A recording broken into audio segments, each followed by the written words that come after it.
இப்போ நான் ரீட் பண்ணுறது புரிஞ்சிடும் உங்களுக்கு. புக்கை எடுத்துக்கங்க, பேஜ் நம்பர் 284 பாருங்க தங்கங்களா, என்ன கொடுத்துருக்காங்க பாருங்க. When the soap is added to an oily or grease part of the cloth, the hydrocarbon part of the soap dissolve in grease. நான் சொன்னேன்ல, அது வந்து greaseல dissolve ஆயிரும்.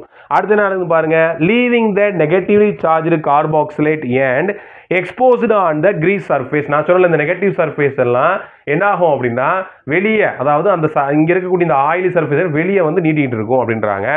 At the same time, the negatively charged carboxylic group are strongly attracted by water. இதெல்லாம் என்ன பண்ணும், வாட்டரால attract பண்ணிட்டு இருக்கும். Thus leading to the formation of small droplets called micelles. இதான் என்ன பண்ணும், அந்த நேரத்தில் வந்து இது அப்படி இருக்கும்போது ஸ்மால் ட்ராப்லெட்ஸாக வெளியே வரும். அதைத்தான் மைசல்ஸ் அப்படின்வாங்க. அது 2 மார்க் கொஸ்டினாகவும் கேட்க வாய்ப்பு இருக்குது, படிச்சு வச்சுக்கிட்டாங்களா. And grease is floated away from the solid object. When the water is rinsed away, the grease goes with it. As a result, the cloth gets free from dirt and the droplets are washed away with water.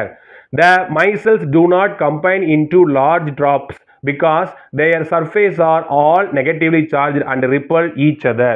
So நான் சொன்னேன்ல, என்ன நடக்குது அப்படின்னா இந்த part, அதாவது tail part ஆயிலும் கிரீஸோட miscible ஆயிரும். இந்த ஹெட் பார்ட்டு வாட்டர் லவ்விங்காக இருக்கும்.